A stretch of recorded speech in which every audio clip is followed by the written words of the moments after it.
ती जी गोष्टीशी आहे कार्तिलिंगाची उपासना करत असायची. महादेवाची कृपा झाली आणि त्यांचं जे दुःखाचं प्रारब्ध होतं दुःखाचं प्रारब्ध होतं. पुत्र होत नव्हता पण या सुधर्मा नावाच्या ब्राह्मणाला महादेवाच्या कृपेने घृष्णेश्वराने महादेवाची साधना केली आहे. या पुण्य प्रभावाने लिंगपूजनाच्या प्रभावाने एक सुंदर पुत्र झालेला आहे. पण आपल्या घटना अशी घडते महाराज तो पुत्र झाल्याच्या नंतर तिची पहिली पत्नी होती का नाही त्या पहिली पत्नीची बुद्धी आहे का नाही बुद्धी बिघडली. माणसाची बुद्धी कधी बिघडेल सांगता येत. चांगला असणारा मनुष्य वाईट जीवन जगायला सुरुवात करेल सांगता येत नाही. वाईट असणारा मनुष्य कधी चांगलं जीवन जगायला सुरुवात करेल सांगता. सौदी मत्सर रागाला जिनं स्वतः मुलाचं दुसरं लग्न लावून लोक बहिणीच्या सोबत पुत्र प्राप्त करण्यासाठी ती जी आहे का नाही ती सूर्य हा तिनं काय केलेला आहे ऐका. सौदी मत्सर ज्यावेळी झाला आणि तिनं एका दिवशी हातात घेतली त्या गोष्टीची आणि त्या सुधर्माचं जे सुंदर असं लेकरू आहे का नाही ते निर्दिष्ट असताना तलवारीनं सपासप वार केली आणि त्या लेकराला मारलं. नुसतं मारलं नाही तर त्याच्या शरीराचे जे तुकडे तुकडे आहेत का नाही तुकडे तुकडे एकत्रित केले आणि ते तुकडे तुकडे एकत्रित करून सरोवराला भेटतात. आणि मग इकडं हा जो सुधर्म आहे तो विलाप करायला लागला मोठ्याने करून आक्रमण करायला लागला. आणि त्या दिवशी त्या घृष्णेश्वराने काय केलं ऐका असो महादेवाला दिलेला पुत्र होता. महादेवाची इच्छा होती तोपर्यंत पुत्र आपल्या जीवनामध्ये राहिला. आता कदाचित महादेवाची इच्छा असेल महादेवाची कृपा दाता त्या परिस्थितीत योग्य देण्याच्या मेरे सगळ्यात त्या दिवशी घृष्णेश्वरी आहे नित्य नियमच आहे. पार्थिवलिंगाची उपासना करायची महादेवाची पूजा करायची निर्माण करून त्याही दिवशी महादेवाची उपासना केली आणि घृष्णेश्वरी आहे का नाही सरोवराच्या ठिकाणी आहे. आणि नवलग्न महाराज ऐका तो सुधर्मा विलाप करत होता लेकराच्या नावावर डाव करत होता. घृष्णेश्वरी देखील आईचा अंतःकरण आहे लेकराच्या होते आणि जसे घृष्णेश्वरी त्या सरोवराच्या ठिकाणी लिंग विसर्जित करण्यासाठी आली. समोर बघितलं तिचं लेकरू जसं आला तसं उभं आणि याच ठिकाणी भगवान महादेव या घृष्णेश्वराला दर्शन देण्यासाठी प्रकट झाले. हेच भगवान महादेव आहे घृष्णेश्वर.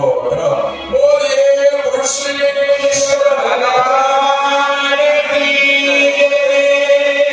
महादेवाच्या कृपेनं सवतीनं तुकडे तुकडे करून टाकण्याला त्याचा पुत्र महादेवानं कृपा केली आणि त्या घृष्णेश्वराचा पुत्र त्याला पुन्हा प्राप्त झाला. त्या सर्व ब्राह्मणाच्या जीवनामध्ये पुन्हा आनंद त्या घृष्णेश्वराच्या जीवनामध्ये पुन्हा आनंद आणि त्या सौतीच्या नेत्रामध्ये तिला शिवाले फिरणी केला आता या सर्वांचा आनंदाने स्वीकार केलेला आहे.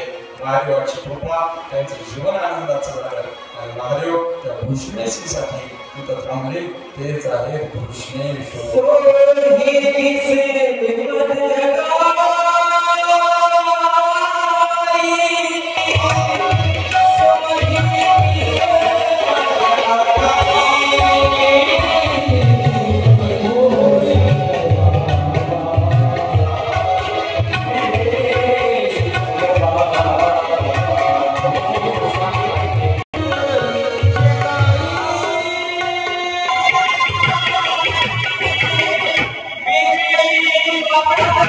Thank you.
महादेवाचं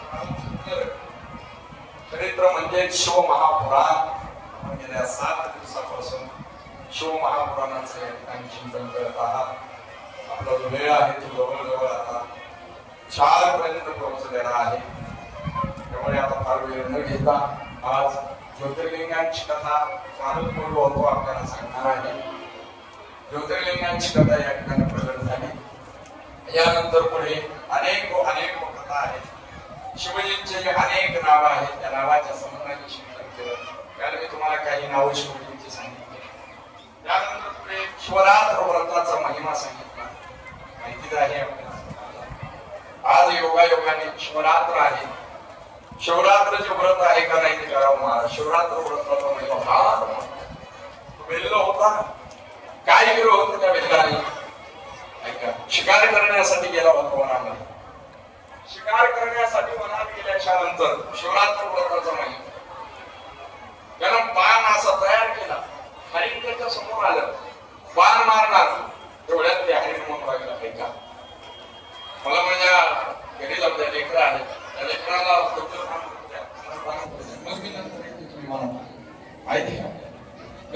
लेकरही आले. ती हरिण आलं. त्यानंतर त्या हरिणाचा प्रती आला. ते सगळेच जण म्हणू लागले. तर एक सणवार बघायची. एकाला जायचं, दुसऱ्याने यायचं, तिसऱ्याने जायचं, पुन्हा यायचं. एकदाच सगळे गोळा झाले. हे सगळं होईपर्यंत काय झालं होतं ऐका. तो ज्या वृक्षावरती शिकार करण्यासाठी बसला होता का नाही, तो वृक्ष आहे बेलाचा वृक्ष. ऐका बरं, बिल्व वृक्ष. एका दिवशी आपण बिल्व वृक्षाचा देखील महिमा ऐकला. बिल्व वृक्ष म्हणजे साक्षात शिवस्वरूप आहे. तो ज्या वृक्षावरती होता तो होता बिल्व वृक्ष. आणि त्याला काय करायचं, त्या बिल्व वृक्षावरती बसल्या बसल्या त्या हरणांची वाढ वळत असताना बेलाचं पान घ्यायचं आणि उग बसल्या बसल्या खाली टाकायचं. आणि त्याच्या सद्भाग्याने त्या बिल्व वृक्षाच्या खाली लिंग रूपामध्ये महादेव विराजमान होते. महादेव येत नाही तोपर्यंत त्यानं काय करायचं, ते बेलाचं पान खाली टाकायचं. त्याला माहिती पण नाही आहे ते बिल्व वृक्ष आहे. त्याला माहिती पण नाही आहे खाली महादेवाचं लिंग आहे. त्याचा फक्त कार्यक्रम सुरू झाला. ती रात्र होती महाशिवरात्रीची. आणि परिणाम असा झाला, अनंत कोटी ब्रह्मांड नायक भगवान महादेव स्वयं प्रकट झाले. आणि या बिल्लाचा महाशिवरात्रीची रात्र होती. रात्रभर त्याच्याकडनं उपवास घडला. महादेवाची उपासना आपल्या जीवनामध्ये घटित होत आहे. मला वाटतं खऱ्या अर्थानं हीच आपल्या जीवनातली सर्वात मोठी उपलब्धी असेल. खऱ्या अर्थानं तुम्ही आम्ही भाग्यवान आहोत. मी बोललो होतो, ज्यांना ऐका आपण निवडतो बरं का बंधू दादा, ज्यांना आपण निवडतो ते ज्यांना आपण निवडतो ते खासदार होतात. ज्यांना आपण निवडतो ते मंत्री होतात, पंतप्रधान होतात. ऐका, ज्यांना महादेव निवडतात तेच महादेवाचे उपासक होतात. त्यांच्यावरतीच शिवमहापुराणाची कृपा होते.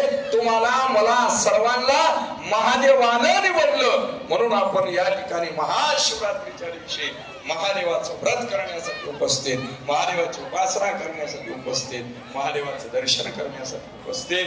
महादेवाची कृपा झाली म्हणून आम्ही मूळची भागवत कथा का. आता हळूहळू शिवजीच्या कृपेमुळे, भगवान महादेवांच्या कृपेमुळे आता आम्ही शिवमहापुराण कथाकार देखील झालो. आणि मला असं वाटतंय मी आता इथं माहेश्वर संस्थान श्री शिवमहापुराण कथेचं आयोजन नियोजन ज्यांनी केलं त्यामध्ये हे सर्व सरस्वती तीर्थ भरडा, पिंपरी, बन, वजर, कुटे ही सर्व जी गावं आहेत या गावांनी श्री महारुद्र महेश्वर संस्थान येथे सर्व धर्म समभाव अखंड हरिनाम सप्ताह संपन्न होत असताना शिवमहापुराण कथेचं आयोजन करून कृपा करून ही शिवमहापुराण कथेची सेवा करण्याची संधी मला दिली. आणि मला असं वाटतंय मला शिवमहापुराण कथाकार खऱ्या अर्थाने भागवत कथाकार होतो कृपा केली. आणि शिवमहापुराण कथेचं चिंतन करण्यासाठी मला या ठिकाणी स्थापित केलं आणि मला शिवमहापुराण कथाकार बनवलं. आता तुम्हीच बनवलं. आता का महाराज कमी आहेत का आपल्या महाराष्ट्रामध्ये? दगडमाच्या प्रेमामुळे या ठिकाणी शिवमहापुराण ग्रंथाचं चिंतन करण्याचं करण्याचं भाग्य मला प्राप्त झालेलं आहे. असो, आता आपल्याला शिवमहापुराण ग्रंथाची सांगितलं करायची या ठिकाणी सांगा महाराज. त्यासाठी शिवकथा सांगितली सुदांनी शौनकादिकांना, ब्रह्मदेवाची नाटकाला सांगितली ती शिवकथा सुदांनी शौनकादिकांना सांगितली आणि तीच शिवकथा आपल्या सर्वांच्या प्रेमामुळे या ठिकाणी मला सांगण्याचं भाग्य प्राप्त झालं. असो, आज 7वा दिवस आहे. आपण सर्व उपस्थित जय आपले हे पावन पवित्र श्री महारुद्र महेश्वर संस्थान सरस्वती तीर्थ बरडा पिंपरी मध्ये सर्व धर्म समभाव सप्ताहामध्ये ही कथा संपन्न झाली. सर्व मंडळींना खूप खूप धन्यवाद आहे. त्यांचा प्रचंड सुंदर असा आवाज आहे, खूप गोड आवाज आहे त्यांचा. जनक महाराज या ठिकाणी मंडळीकर उपस्थित झाले, सुंदर साथ करून आपल्याला आनंद दिला, त्यासाठी त्यांना खूप खूप या व्यासपीठावरून धन्यवाद आहे. त्यांच्यासाठी जोरदार. त्याचबरोबर या ठिकाणी सुंदर असे तबला वादक अशोक महाराज या ठिकाणी उपस्थित झाले आणि 7ही दिवस आपल्याला सुंदर अशी तबल्याची साथ केली या कथेसाठी महापुराणासाठी. त्यासाठी त्यांना देखील खूप खूप धन्यवाद आहे. एकदा त्यांच्यासाठी जोरदार करा. त्याचबरोबर या ठिकाणी वंदेकर महाराज उपस्थित आहेत, ज्यांच्या सुंदर अशा झाकीमुळे आपल्याला शंकराचं दर्शन झालं, पार्वती मातेचं दर्शन झालं, काल कालिका मातेचं दर्शन झालं आणि एका दिवशी तर प्रयागातनं त्यांनी अनेक साधू या ठिकाणी आणले आणि आजही आपल्याला त्यांनी म्हटले एक काम करू, महाशिवरात्रीच्या दिवशी शंकर आणि पार्वती मातेचं दर्शन सर्व श्रोते मंडळींना घडवून देऊ. हे सगळं त्यांच्यामुळे झालेलं आहे. वंदेकर महाराज एकदा त्यांच्यासाठी देखील जोरदार टाळ्या होऊन वा. त्याचबरोबर ऐका, 7 दिवस आम्ही ज्यांच्याकडे राहण्यासाठी होतो, ज्यांनी अगदी आम्हाला आई वडिलांसारखं प्रेम दिलं, तो संपूर्ण परिवार आहे. एकनाथ दादा असतील, त्यांचा परिवार असेल, त्यांच्या परिवाराला खूप खूप धन्यवाद आहे.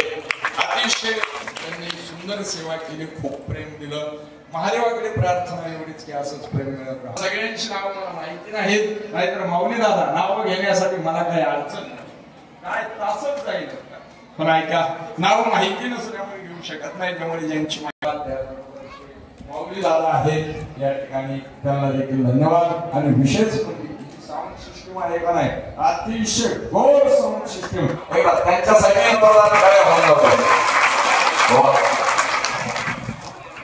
आणि आपलं महत्वाचं आहे का आपल्या संस्थानिक दादा यांना देखील खूप खूप धन्यवाद आहेत. एकच महत्वाचं वाक्य बोलतो ऐका, आपल्या या सर्व धर्म समभाव अखंड हरिनाम सप्ताहासाठी ज्यांचा सिंहाचा वाटा आहे त्या प्रत्येक व्यक्तीला धन्यवाद. आणि त्याचबरोबर ऐका, आपला अखंड हरिनाम सप्ताह सर्व धर्म समभाव सप्ताह आहे, या सप्ताहासाठी ज्यांचा खारीचा वाटा आहे अशा देखील प्रत्येक व्यक्तीला धन्यवाद. या ठिकाणी उपस्थित जेवढे पालक आहेत त्यांना धन्यवाद, जेवढे पुरुष आहेत त्यांना धन्यवाद, जेवढे मंडळ आहेत त्यांना धन्यवाद.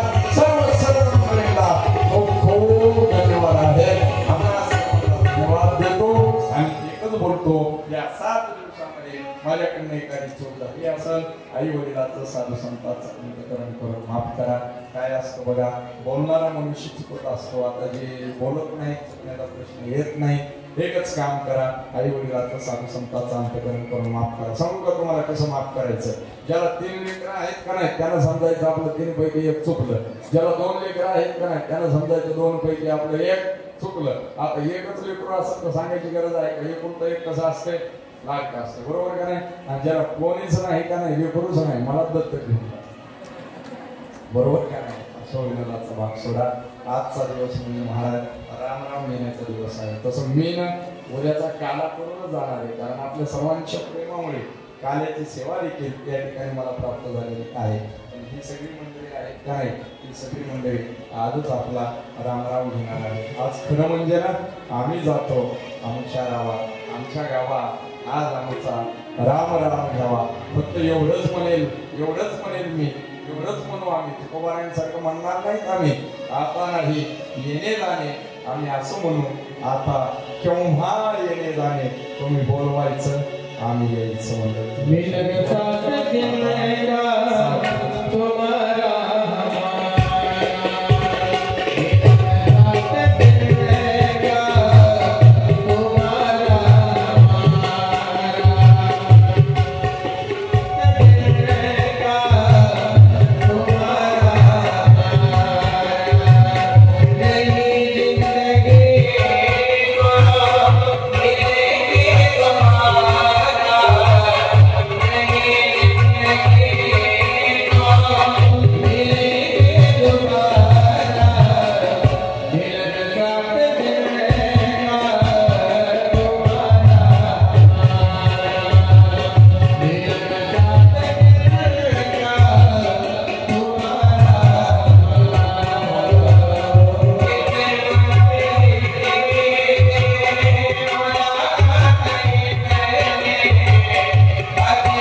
महादेवाचं प्रेम मिळत राहावं हीच महादेवाची प्रार्थना।